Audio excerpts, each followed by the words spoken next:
What's up, guys? Welcome back. Today is my birthday, and you guys aren't seeing this on my birthday, but for my birthday, we decided to come down into Georgia, about an hour and a half or so south of Chattanooga, and visit Old Car City. We've heard of this place. I remember my dad talking about this place years ago. We're finally here. It's a 40-acre junkyard that's become kind of like an automotive museum of sorts. And they charge to come in and look around, but it's kind of like a time capsule relic for car guys. We literally just stepped through the door, or through the gate, through this barn here, and the first vehicle I see to my left is none other than a Chevrolet Corvair. If that's gonna set the tone for this trip, it's a pretty good one, because you guys obviously know I'm a Corvair owner. I love Corvairs. And there's an early model right here as soon as we walk in with perfect patina. If you've been on the channel a long time, you'll know that back home in New Hampshire, up the street from me is a junkyard that's owned by a family that is close friends with my family, and started in probably the late 40s, early 50s. It's massive, and no one really knows about it. It's kind of like a New Hampshire gem. And that place has been a treasure trove of parts for all sorts of American vehicles and European vehicles that I've owned. Everything from Volkswagens, Rabbits. They've got like 20 Corvairs in there. We actually cut the roof off of one of the late model Corvairs in that junkyard to pair with the roof grafting that we needed to on mine when we chopped it, which will be in an upcoming episode. I will be talking about that project more, and there's a lot of footage from that junkyard. So once we walked in here, that's the first thing I started to think of is the junkyard back home in New Hampshire.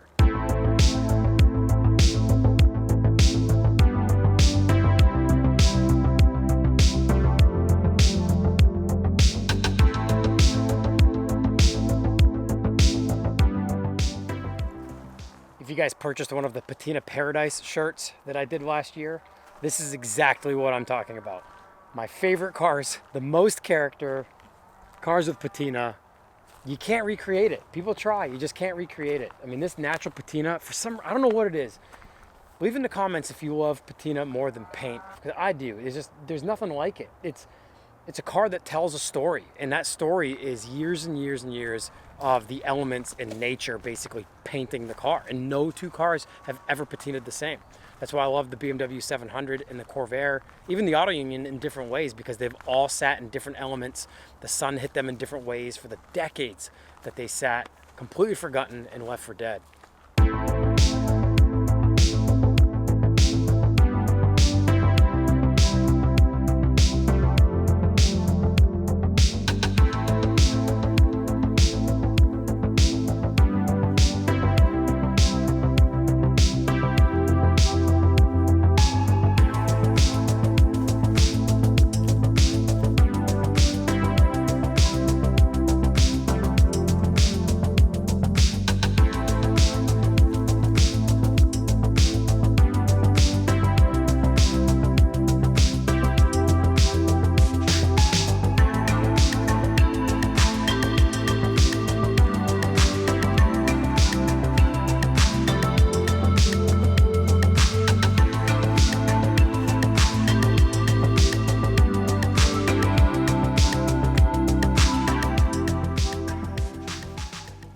All right, so many of you guys have probably seen photos of this place or seen videos on YouTube here of this place.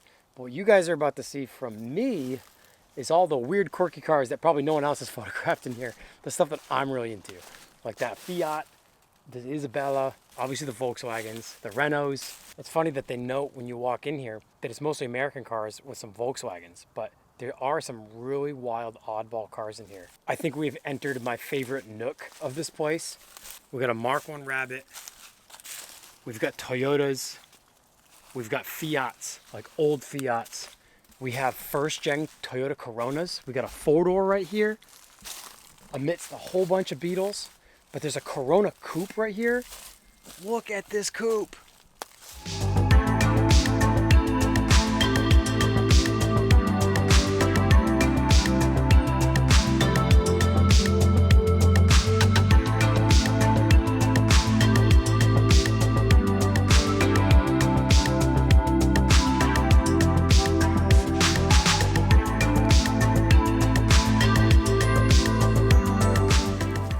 I can hear you Mopar guys weeping How old do you think that tree is? How long do you think this car's been sitting here with that tree in the engine bay without an engine? Whew.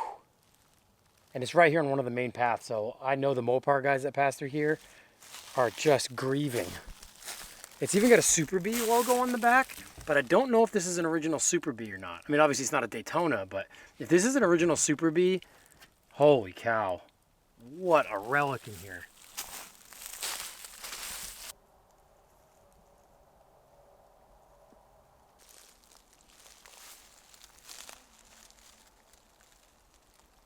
Guys, seriously, you know what I'm into in my style. I just want to pull these vehicles out of here and put them on cool wheels and just drive them down the road.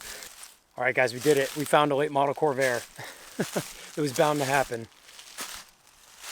This is in bad shape.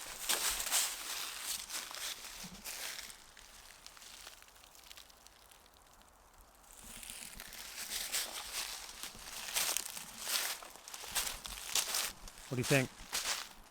I think there's a lot of stuff to see. It's got a ton of oil cans in the back of it. You'd love to dig in there. That's so cool.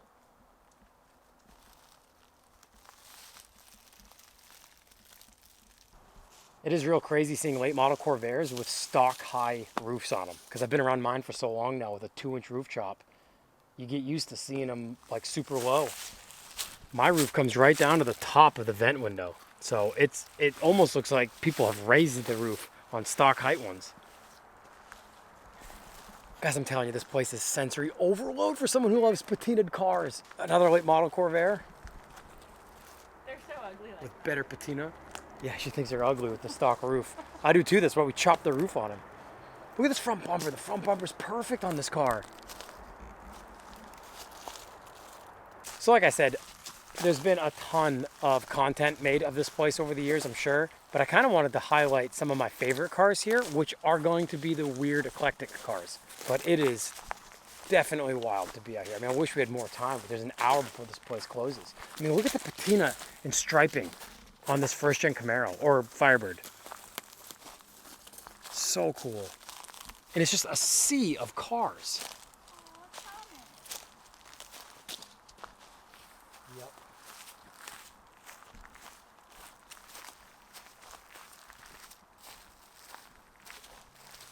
She was asking me what I wanted to do for my birthday, and I honestly didn't know, because honestly, I don't usually care. And then I remembered that this place was within an hour drive, a little more than an hour drive. And this is the perfect time to come here. It's early March in Georgia, so it's warm out. I'm actually pretty hot in this sweatshirt. But the bees haven't built nests yet, and there's not a ton of insects out yet. It's still kind of frosty at night. So this was the perfect time to come here. And there's not heavy vegetation on all the trees, so you get a good view of all the cars like from row to row. I mean, middle of the summer, with all the trees full, I'm sure it's really tough to see like how much stuff is really out here.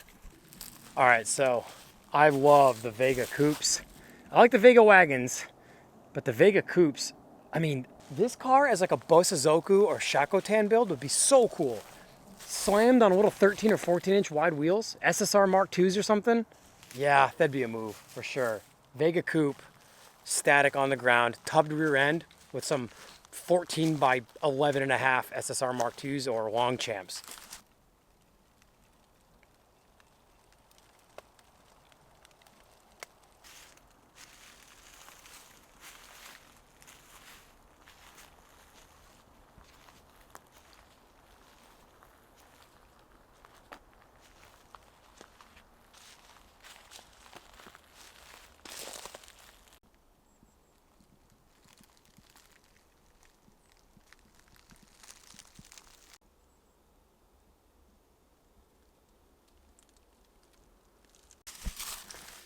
I think it's a sign.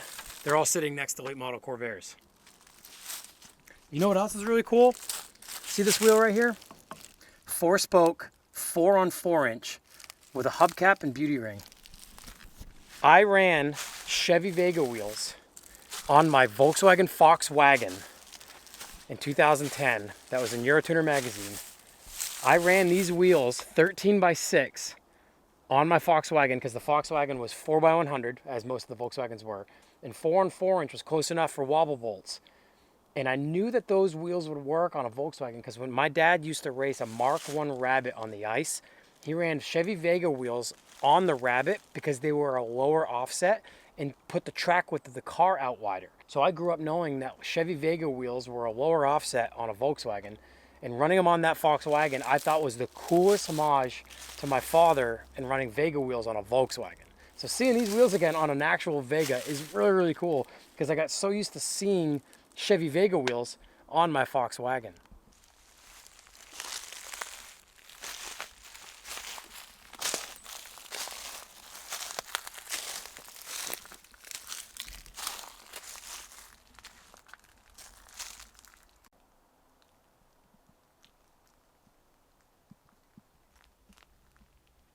Oh yeah.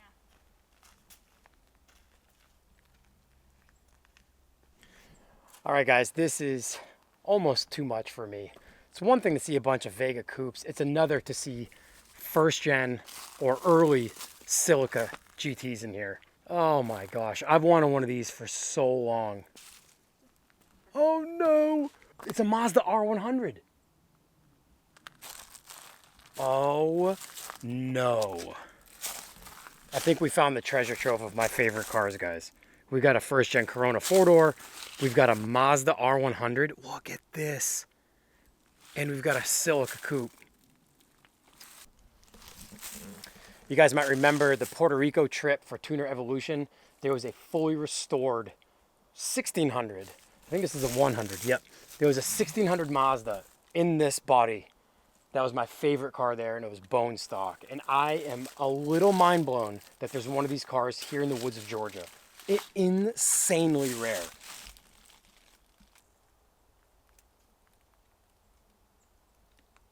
This is it. This is like two dream cars sitting right here. The Silica and the Mazda. I mean, and to boot, the Coronas. I've always wanted a Corona as well. I mean, I know that I've got a list of dream cars that are obtainable as long as a cold winter's day. But it's just so crazy to see three of them in patinaed condition. I mean, obviously they're like really, really bad. But to see these three just sitting together here, rotting away, is quite incredible.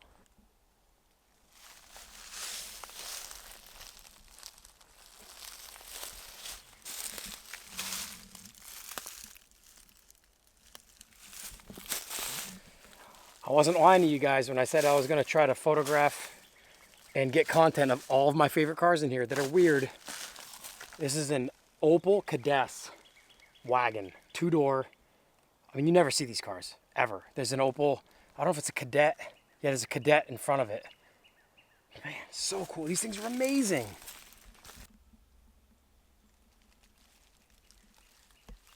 Highly underestimated the amount of time we were going to want to spend here. The place closes in a half hour, and we haven't even scratched the surface of this place. So expect a second episode of this place. So I think we found one of the other favorite cars here. This is, I haven't walked to the back yet. I think this is a B1 Audi Fox 2-door coupe.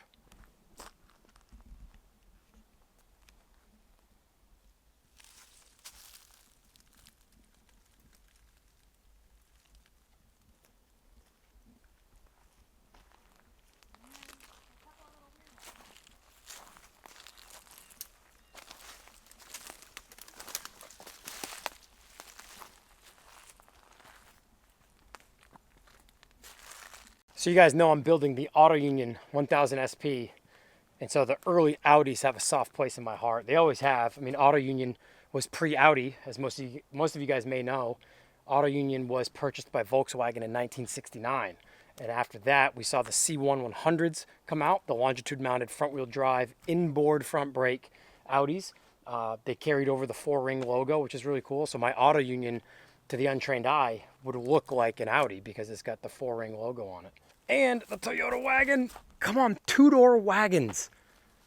Let's go. 2-door wagons are the coolest things in the world.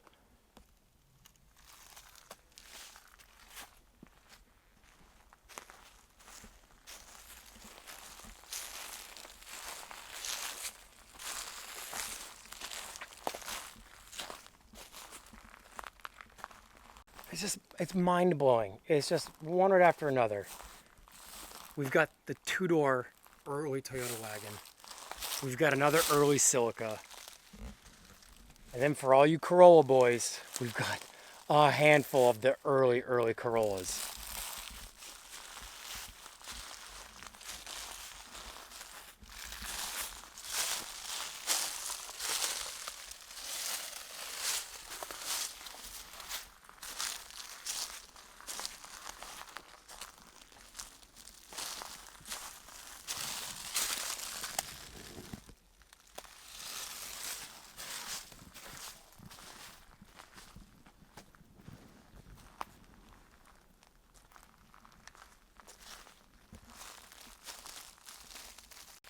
I told you, just keep going.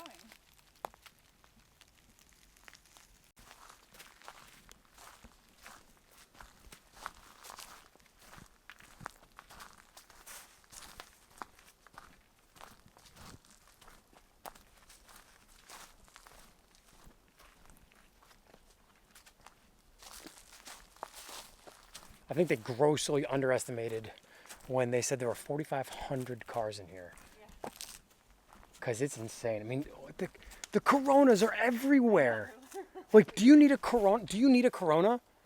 Oh my goodness gracious. And in my opinion, I mean, as I mentioned earlier, I've always wanted one. And the perfect paint patinaed Coronas are in here. I mean, look at the paint on this Beetle right here. Another Opal, early Opal. This stuff is wild in here. The sunburnt paint on this Beetle is incredible.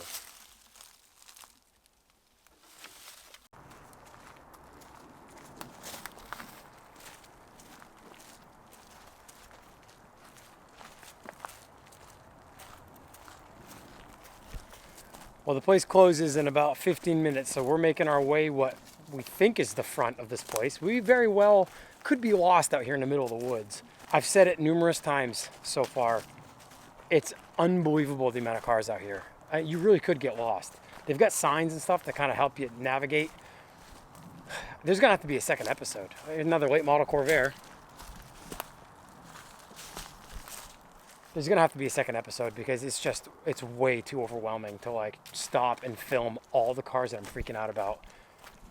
Long bed Chevys with perfect patina. Got a split window bus right here. Look at the patina on this bus. Oh my goodness.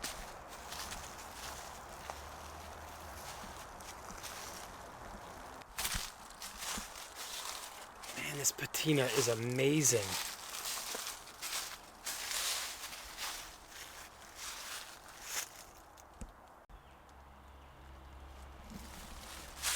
This thing's been here so long that this tree started growing under it and lifted it right up off the ground. The whole front end of this bus is off the ground. How that split window bus is still in here blows my mind.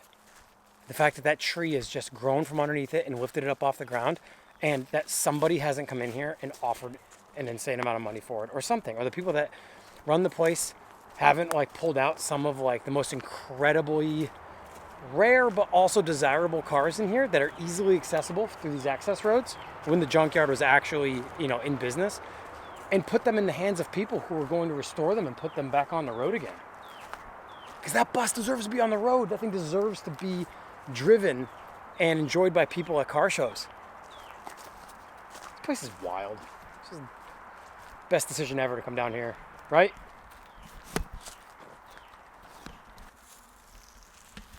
Well, I think that's the cap of caps in here. There's a whole section that I didn't even film of just a whole bunch of 70s and 80s vintage truck caps, all in one section, just piles and piles of them. Stuff that you just freak out about if you were looking for a period correct cap. But I think this is the one on this mid-60s Chevy.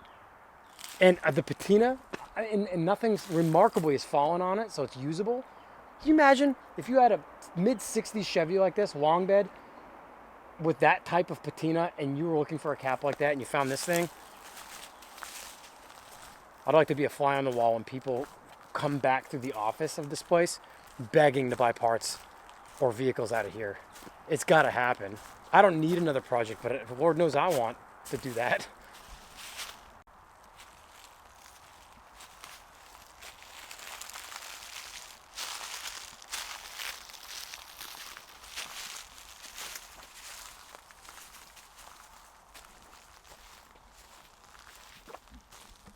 All right, guys, that is our first experience of Old Car City. Unreal. I mean, we haven't seen a fraction of this place. Good birthday. Good birthday. Thank you guys for coming along with us on this wild trip through some of the craziest old patinaed cars. I mean, if you like rusty cars, this is it.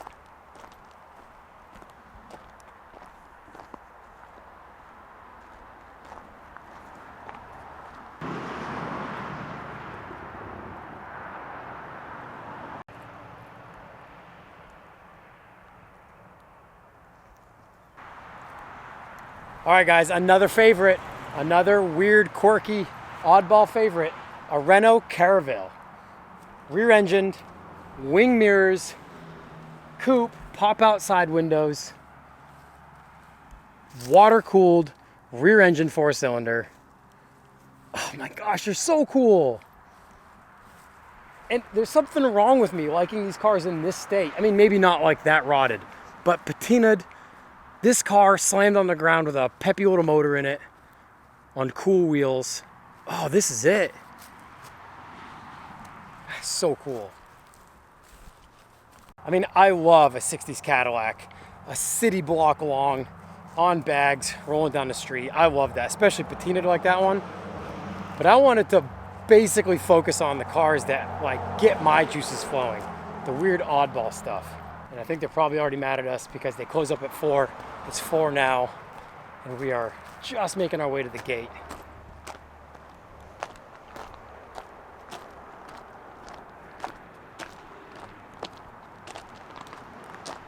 And one more Corvair on our way out. Early model, coupe, perfect patina. Well, that's it for this episode, guys. Thank you so much for watching and for coming along with us to Old Car City. This place is incredible. If you get a chance, it's right between Chattanooga and Atlanta on I-75. It's a mile and a half off of I-75. Worth stopping and doing if you're coming through town. It's a main vein right off the highway. Make sure you do it. This place will blow your mind. And if you get the chance, make a full day out of it. Because we're going to come back a second time to hopefully hit 50% of this whole place. So thank you guys so much for watching. We'll see you in the next episode.